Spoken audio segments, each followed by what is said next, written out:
Hello, everyone. Hope you're good. Hope you're well. Welcome to today's devotional.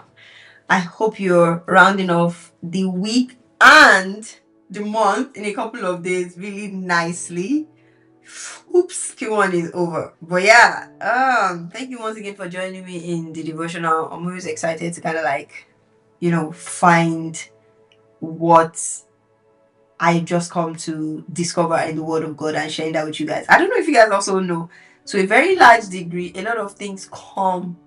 About 50% of the things I share or talk about on the devotional are things that actually come to me right there when I'm delivering the devotional. They're not things that I prepared beforehand.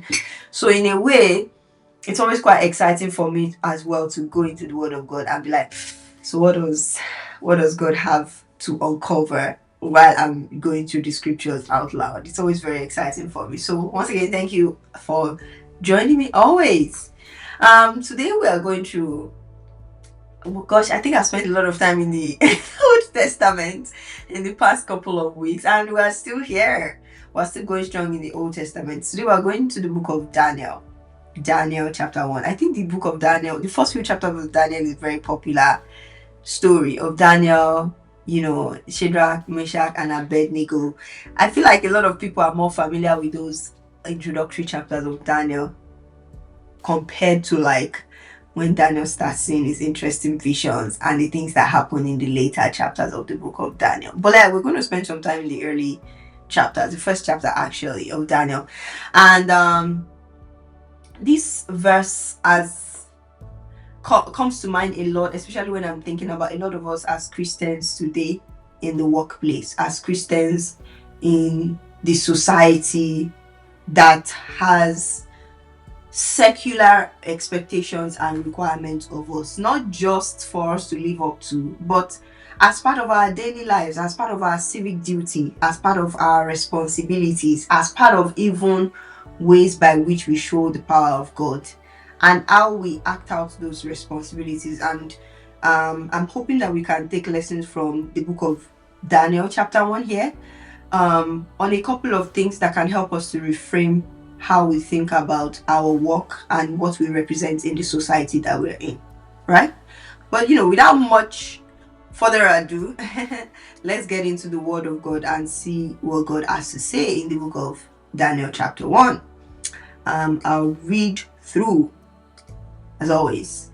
So, book of Daniel chapter 1, and I've titled this message in defense of faith and excellence, right? So you kind of know where this is going, but it's worth discussing and having conversation and just bringing it to our remembrance. The book of Daniel chapter 1. Daniel was taken to Babylon. In the 3rd year of the reign of King Jehoiakim, king of Judah, Nebuchadnezzar, king of Babylon, came to Jerusalem and besieged it. Nebuchadnezzar is kind of notorious for liking and taking over architecture, right? And Babylon also represents in the Bible, a huge, large city that has very strong walls, that has very strong armies, right? So most times when you see Babylon, just know that it means terrible things are about to happen. And the Lord gave Jehoiakim, king of Judah, into his hand. So think about it this way. In the 3rd year of Jehoiakim, king of Judah, Nebuchadnezzar, king of Babylon, came to Jerusalem and wanted to take over Jerusalem. The Lord gave Jehoiakim into the hand of Nebuchadnezzar. I don't know if you people dig what is happening here. The Lord gave the king of Judah, of Israel, into the hands of Nebuchadnezzar of Babylon. Think about that for a second. The Lord allowed Babylon to conquer Judah, right? Should it not be the reverse, that the Lord is giving his people victory over their enemies? The Israelites have gone so far. They've gone so far that it's kind of like God is it's not that the enemies, God is giving them into the hands of their enemies. Like, you people, you want to be not stubborn, but I'm going to give you into the hands of your enemies. Nebuchadnezzar did not even need help. He's such a strong king, and the Israelites were so far gone into sin, but God had to even put his hand into it and say, I will give the Israelites into the hand of their enemies. And the Lord gave Jehoiakim, king of Judah, into his hand with some of the vessels of the house of God. And he, Nebuchadnezzar, brought them to the land of Shinar, to the house of his God. So God said, take them with the vessels. Then Nebuchadnezzar now brought them to his own smaller G God and placed the vessels in the treasury of his God. That's the lowest of the bottom barrel low. I don't know, because that statement just sounds, because they keep using the he and the he and the he. You don't know who is he that is talking about. Right? So pretty much God has just like, my people, you people, your own is too much. Not only will your enemies conquer you, I will allow it. Then they will carry everything that were from my house and put in their own smaller God's house. Then the king, Nebuchadnezzar, commanded Ashpenaz, his chief eunuch, to bring some of the people of Israel. The king has said, not only am I taking their vessels and the things of their God, bring the people that are from their royal family, the people that are like their high-standing members of the society in Israel. Bring them that are of the royal family and they are of the nobility, the high and mighty in that their own place. Bring them here. Right? That's his humiliation of the highest order. They took your God and the things that belong to your God, took it to their own smaller G God, conquered you. Then now say, bring all your princes. It's just as if, I don't know how I describe, but it's just as if they should come and besiege your village and then they take your king's sons. I'm Nigerian, so we have villages and clans and those kinds of things. Even though we have like a federal government, state government, local government, they have. So it's as if someone should go and take your village. From Jebu, they should go and take Oyedele. Then they carry Oyedele and his sons and say, bring them over to Ogbomoso. Right? Those ones that are good looking, people that have not entered the sun before, handsome, good appearance, but they also like smart. They know how to pick the choicest of the people in the society in Israel. They pick the choicest, right? Endowed with knowledge, understanding, learning, and competent to stand in. Not just anyhow people. Don't bring all the ones that are on the streets that know how to sweep the floor and mop. No. Bring the high and mighty, the learned ones among them, the educated ones, the ones that when they walk their streets, everybody's bowing down. Those ones, bring them to my palace. When you now bring them, he said, teach them the literature and language of the Chaldeans. Right? So it's as if they are high and mighty. Bring them. Instead of them speaking in Jebu, bring them to Ogbomoso. Let them come and learn how to speak our local dialects. So that when the Israelites see their own princes and they're high and mighty, they will not even recognize them because they're no longer speaking Jebu. They're no longer speaking their language. They're speaking a different language. Don't punish them. Feed them fat because they need to learn and be indoctrinated into our culture. That's the highest level of humiliation, that the people that are high and mighty in your own society are humiliated to the point where they're being indoctrinated into in the culture of your enemies, and their identity is gradually being chipped away. Because those are like the people that are like the poster boy for your country, for your village, for whatever you're from. But the poster boy, who is also like appealing, handsome, the people everybody wants to be around, the people all the girls want to be around, like, no, everything that makes you, we're going to chip away at it. We're going to indoctrinate you, starting by you changing your language. Not only these people were not also cheap to raise, they were raised in the choicest of places with so much wisdom, so much knowledge. So they schooled abroad, those kinds of things. So just imagine it in the society that we're in today. And the king said, he assigned them a daily portion of the food that the king ate and of the wine that he drank. That they're going to eat what I eat, they're going to drink what I drink. So we'll comfortably indoctrinate them. We're not going to punish them. We'll use comfort and finish them. And then that comfort is just going to help them to assimilate into our culture, right? Yeah, they'll still be your princes, but they'll be my princes as well. They were meant to be educated for 3 years, and at the end of that time, they were to stand before the king, right? Among these were Daniel, Hananiah, Mishael, and Azariah of the tribe of Judah. And the chief of the eunuchs gave them names. So it's not like we start with changing your names. So they changed Daniel to Belshazzar.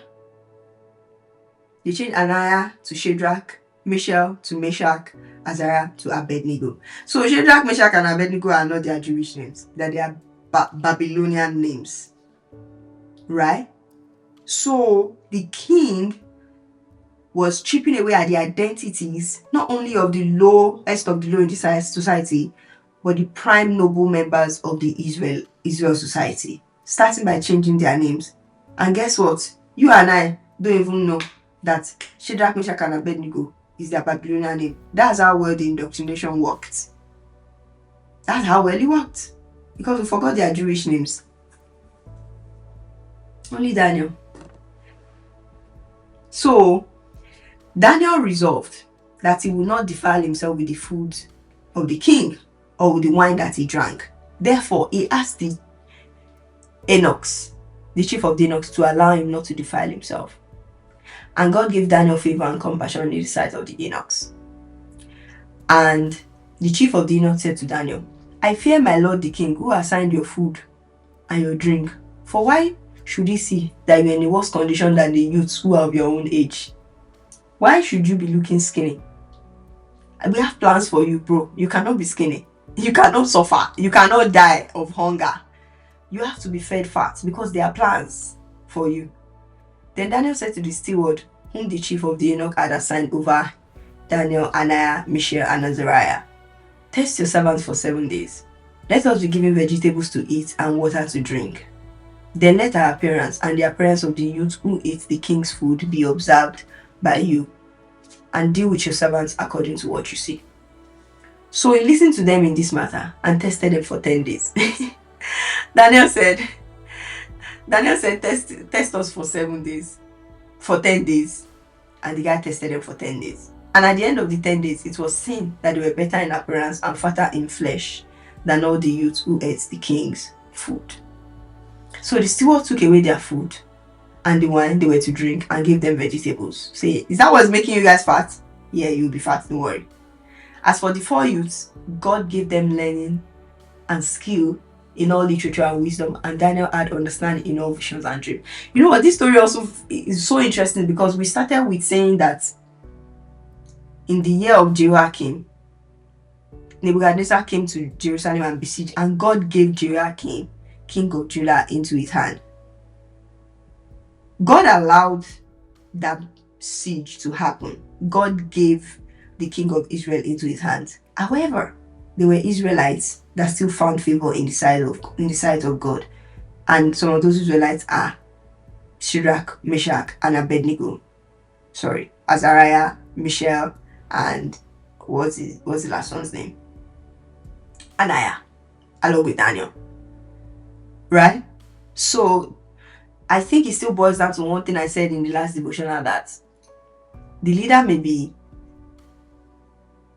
someone that God has not chosen, but for the sake, there are still some choice, righteous people within the society that God can still have their back, that God will still be with, irrespective of how the leadership turns out. And sometimes God will allow leadership to just progress, even though it's not his choice, for the sake of the righteous in the society. And so even as God allowed Nebuchadnezzar, king of Babylon, to take over Judah, he still gave favor to Daniel and his 3 friends. He still gave them wisdom, skill in literature, and Daniel had understanding of vision and dream. And you know what? I started to think there was so much emphasis in this chapter on the skill, the wisdom, the literature, the this, the that. Honestly, things that you consider, these things are just worldly, earthly things. It's not as if God gave Daniel and his 3 friends the ability to offer sacrifices here. It's not that God gave them the ability to be obedient here. God gave them skill in wisdom, in literature, in learning, in wisdom, gave Daniel understanding of all visions and dreams. Why did he give them that here? And is it not interesting also that when the king was making his choice of the people that he wanted people, handsome guys that were from the noble family, good appearance, skillful in all wisdom, endowed with all knowledge, understanding, and learning. These were the criteria of Nebuchadnezzar. Competent to stand in the kingdom. They were smart guys, period. Smart, fine boys. Let's put it plainly. Sharp guys that they were fine. Sharp. And guess what? God gave them more wisdom and understanding and knowledge to be there. Right? And so God gave them what they needed for where they were. God gave them what they needed to keep. Because the moment they stop being smart, they don't qualify into what Nebuchadnezzar needs anymore. And God allowed that. Allowed them to be there and gave them everything that they needed to stay there. That's interesting because it's kind of like sometimes you're going through situations and you're like, God, deliver me. And I was like, God, don't let me deliver you. Let me give you what you need to remain here because there's greater purpose here in Babylon. There are things you need. I need you to have vision. God gave Daniel the ability and understanding in all vision and dream because he knows that, oh God, we need this thing here. You're not living here. So it's like we need to kind of start thinking about how we think about our prayers. Because many of us, we're bought into this ideology of Christianity where it's kind of like we just want to be in good places at all times. And when we're in a bad place, then we attribute it to the enemies and we start saying, God, take me out. But maybe God is like, I need you there. I'm going to give you the things that you need to stay there, to remain there. Because the moment you stop being useful in wisdom, in learning, in skill, in literature, in vision, in dreams, you stop being useful here. So I kind of need you here. And I'm going to give you what you need to excel here. I'm not going to take you out of here. And at the end of the time, when the king had commanded that they should be brought in, the chief of eunuchs brought them in before Nebuchadnezzar. And the king spoke with them. Among all of them, none was found like Daniel, Ananiah, Mishael, and Azariah. Like, these guys are sharp and they are fine. Therefore, they stood before the king. And in every matter of wisdom and understanding, about which the king inquired of them, he found them 10 times better than all the magicians and enchanters that were in his kingdom. And Daniel was there until the first year of King Cyrus. This chapter just, honestly, I feel like every Christian that is, which I believe is everybody, that is doing work in a secular society, that is working in politics, that is working in secular industries that would definitely be considered, actually need to read the entire book of Daniel, right? Because we act as if our Christianity is a Christianity where we are going to just be dwelling in the house of the Lord forever and ever. Amen.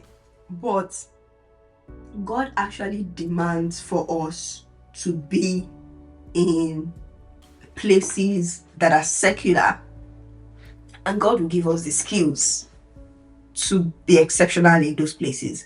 That the things that will keep us in those places is not just favor, because there was favor that He gives them with Enoch. He will give you favor with people. But believe me, you cannot live off for favor only. You need to have skills and wisdom and understanding and foresight to be able to see visions and dreams.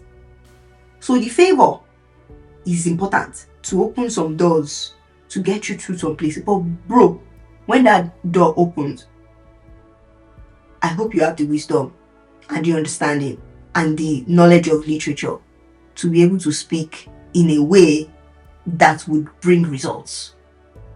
Because favor is not just all you need, though. You will need something else to go after that favor, right? And so I've started like going into the different verses. If you can't tell, I like this chapter of the Bible is like really, I still need to bury myself into like word by word and maybe like do some hyperlinks to some other books of the Bible. but like it's an important one. I think every young Christian that is either building a career, that wants to be relevant in the secular society, actually needs to understand. And so first thing that I mentioned it is also a thing for us to think about. The king commanded the chief eunuch to bring some people. Like I mentioned, the illustration I gave, like bring the high and mighty in that society where they took them captive. Look, if you are not fine and you are not skilled and you are not wise and you are not knowledgeable and you don't look competent to serve before the king and you are not teachable, you don't have poise, you don't have grace, you are not going to be qualified. That's all I want to say. So don't let our Christianity be a veil that we wear that does not give us the opportunity to package ourselves in a way where we can stand before kings and princes. Daniel and his friends, they looked the part and they were being trained to fit into the society. Now, there was the indoctrination part, which is where your wisdom has to have to come in to say, I'm not going to be defiled. I want to be here, but I don't want to be of them. But first of all, you have to look like you can be called into the room. And as Christians, it's important that our appearance, our courage, our disposition looks worthy to be in the rooms that we want to be in. Let our Christianity not be an excuse for us to look shabby, for us to not look presentable, for us to not, and again, this is not me excusing splurge and then put a lot of emphasis on your appearance and on things that are not necessarily spiritual and things like that. No. But there's a place where you have to look the part before you can be called into the room. And this is what it is. The Bible did not mince words. The only thing they did not call them is fine boy that has skill. They were using nice words. Physically attractive and healthy. What does that mean? You're going to the gym, you look fit. It's not the one that they will call you to the room and you'll be dozing. You're healthy, you eat well. Your skin looks like it was made for this. Right? You look presentable. You look good. You look the part. Skilled and wise. You have a you have IQ. I don't know how else to say it. Right? Knowledgeable and learned on any subject. You are able to hold a conversation. You're able to have discussion. You know something about many things. You're able to get into a room and interact and carry people along. And that transcends your immediate environment. It transcends culture, your ability to carry people along. You know a little bit about everything. And you're open to learning. Right? So it's important for us as Christians to have the package. That's putting it plainly. Have the package to be able to walk into the room. Or else, you're not being recalled. And that's to show us that no matter how spiritual we are, somehow we live in a secular society where there are some criteria that are human-made that still play a role in determining the influence that we get in places, in significant places. Because the Nebuchadnezzar took the whole of Judah, but some people were called into the palace. The others were there outside. Would you rather? Do you understand? So no matter how spiritual we are, there's still the human factor, especially when we're dealing in a society where not everybody is a Christian. And so if you're being over spiritual about your appearance and your courage and your package and you don't want to look the part while not compromising on your morals and your standard, then God help you. Okay? The other thing is the king assigned them a daily portion of the food that they ate and of the wine. And really, to put it plainly, these boys were going to be indoctrinated into the Babylonian culture. And it started with their name and their identity. Right? Indoctrination, I know it's a word that a lot of us are terrified of this day and age. Like, oh, children are being indoctrinated in schools, which is happening. But it's a similar thing that was happening with these guys. And they wanted them to be representative of the Jews. And it's kind of like, you want to represent your people, but please, you cannot walk up to the king's presence looking somehow. We want you to be prepared. They have to go through a training of 3 years so that they can stand before the king. Right? So that they can stand before the king to represent their people. there's a way they had to look and speak and perceive and understand for them to be able to stand in front of the king of Babylon. And they were preparing these boys for that. And so that was the purpose of their training. And you have to look, you don't have to look hungry when you're talking to our king. And to take you 3 years, I don't know, we'll start, you know? But Daniel decided that he will not defile himself with the king's food or with the wine that he drank. And I looked at it, I was like, it's so interesting that it's not as if that, sometimes I remember growing up, I used to read this as Daniel resolved that he will not defile himself with the foods that they were given in Babylon. But I read it more recently, I was like, he decided he will not defile himself with the king's food. He did not decide that he will not defile himself with the Babylon, it will be the king's food.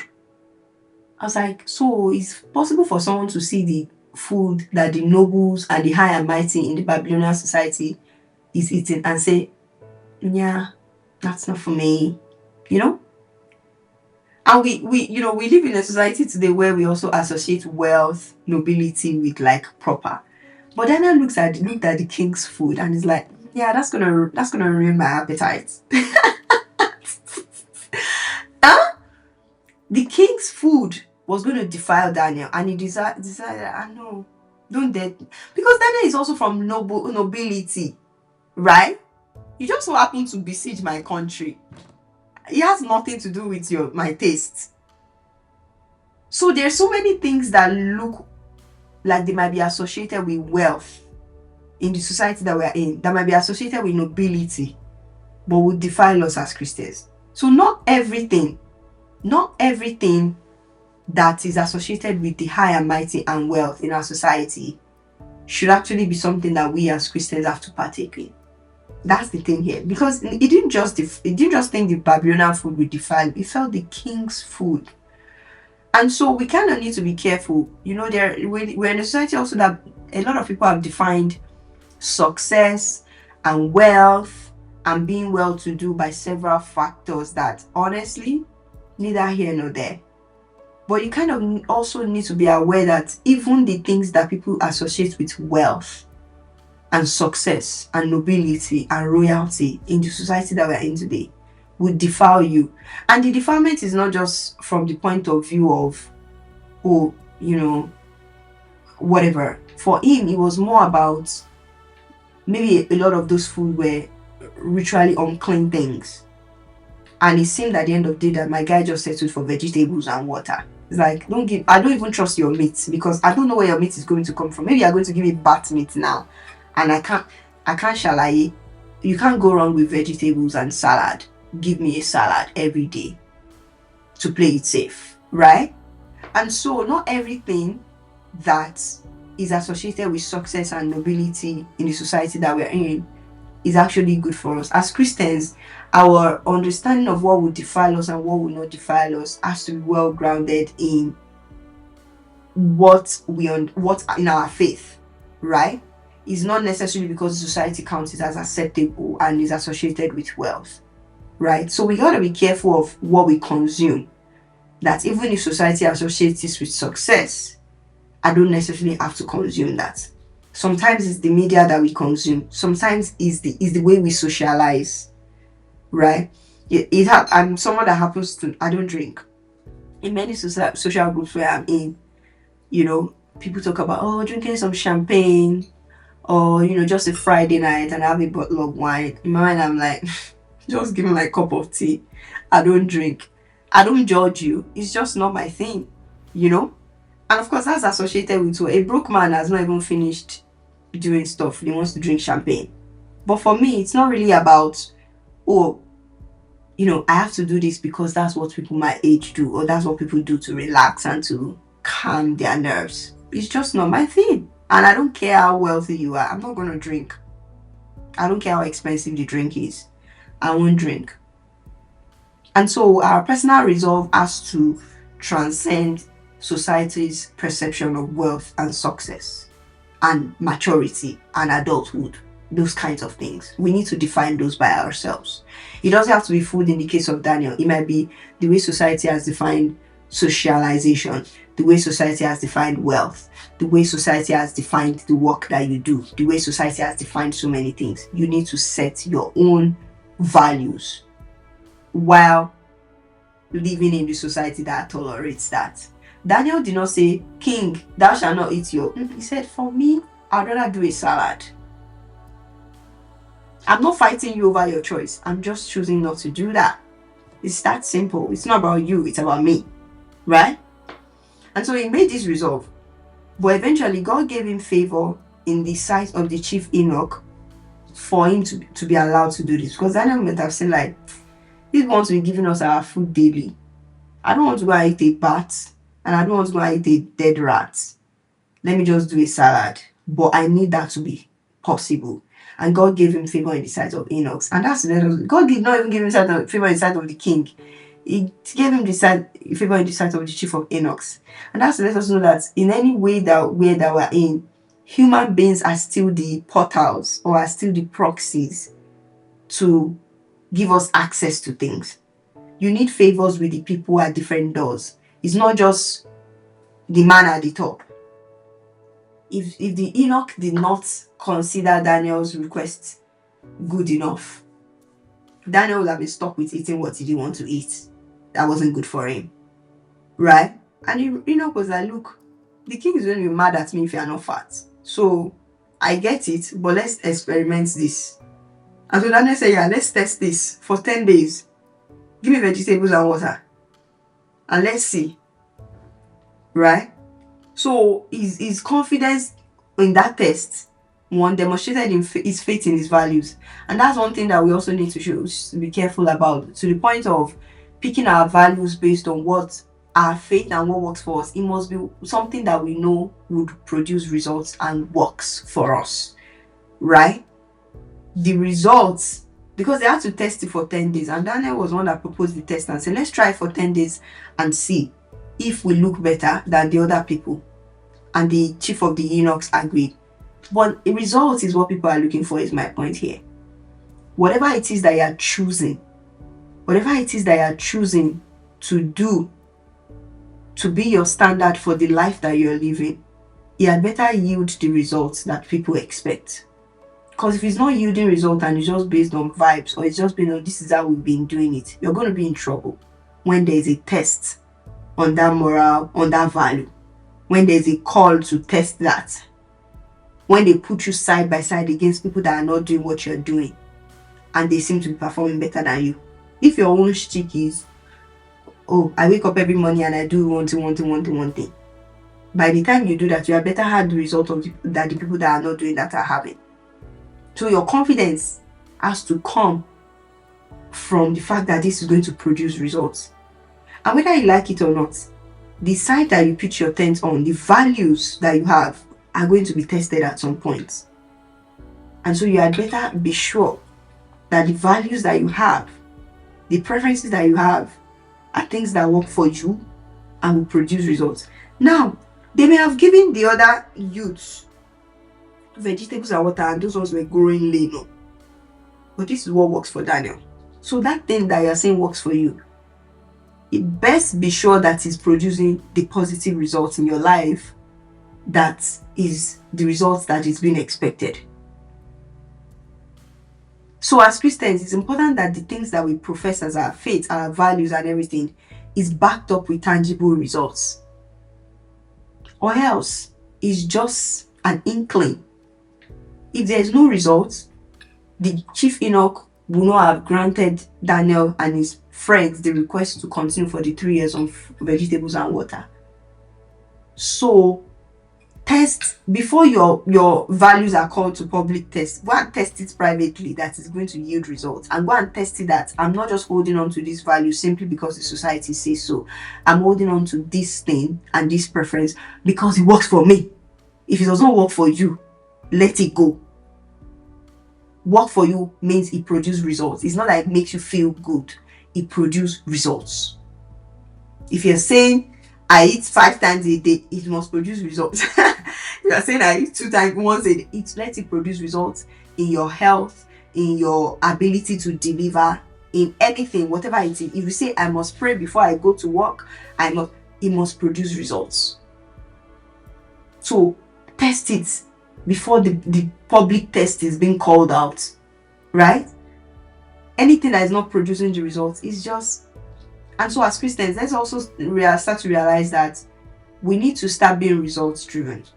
Anything that we profess as our faith that doesn't drive results, then why should they not just go for people that are not Christians that are delivering results? Why not? And sometimes we struggle to actually, we struggle to introduce our faith into the things that we do in a way that produces results. Sometimes you just think, oh, we just pray, but let's see what God would do. No. If we pray in accordance to the will of God, even God can reveal strategies, directions, creative direction, what to do, how to do it to us in a way that will produce results. God is aware of what we do in terms of the work of our hands, in terms of the secular society that we're in. And our spirituality is not independent of our engagement in the secular world. And so even if we want to produce results in the secular world, we have to be able to go from the spiritual and drive results from the spiritual into the secular world. And as Christians, we're going to get tested on those things, whether we like it or not. So get used to the fact that I need to produce results and I need to walk my faith in a way that produces results. Or else.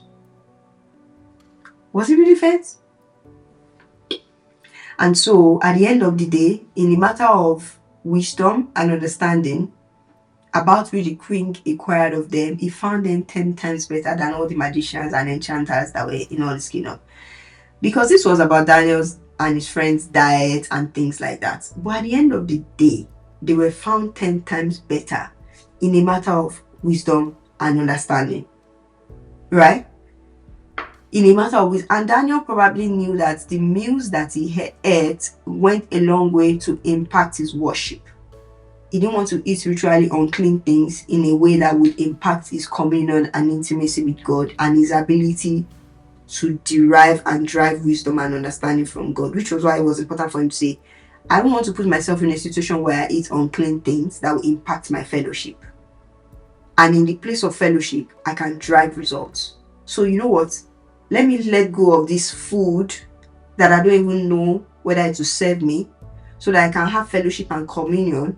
And if I'm able to have fellowship and communion, I can drive results in the secular world. I can drive wisdom and understanding and be better than everybody. Right? Because it's so funny that it was about the food. They looked better than people that ate the king's food. But at the end of that time, when the king commanded that they should be brought in, he spoke with them and he found them 10 times better in wisdom and understanding. So it was not only about appearance, they were also better 10 times in wisdom and understanding. And sometimes us as Christians, we find it, we don't even know the habits and the values that we have that impact our intimacy and fellowship with God, which makes it impossible for us to draw wisdom and understanding that can apply into our world. Let me put it this way. Some of us just go on vibes when it comes to our daily routines. And you don't know that it's impacting your ability to spend time with God such that you cannot stay in the place of prayer to draw wisdom and understanding for the work that you are doing. You just give yourself an excuse and say, I have so much to do. I just wake up and I rush, and you don't spend time with God. And for you, it's just as if, my mornings are just chaotic. But if you think about it very well, your mornings are chaotic, and in turn is impacting your ability to stay in the place of fellowship with God, which is impacting your ability to draw wisdom and understanding from God that will be applied to your work. Some is about what you eat. You just eat till like 11 p.m. and then you sleep off. You cannot pray. When you cannot pray, how are you going to hear what God is saying about what you are supposed to do tomorrow? Right? And it's those little things. And this verse just really, portrayed to me the relationship between our life choices, just basic things that we do in life, and how those things could get into the way of our fellowship with God, that in turn drives results in the work that we do. We kind of need to think about everything holistically. Sometimes we are spending our time doing things that don't matter, and just all in the name of I'm just relaxing, and I'm just having, I have some downtime, so I'm relaxing. Sometimes the things that you spend your weekends doing do not give you the time to spend time with God and to draw from His wisdom. So let's think about the cycle of what we do, the things we value in how we spend our time, how we spend our life, the choices that we make, and how those things allow for us to have intimacy and fellowship with God. Because the more we have intimacy and fellowship with God, the more He's able to inspire and impact wisdom and understanding to us that will impact the works of our hand.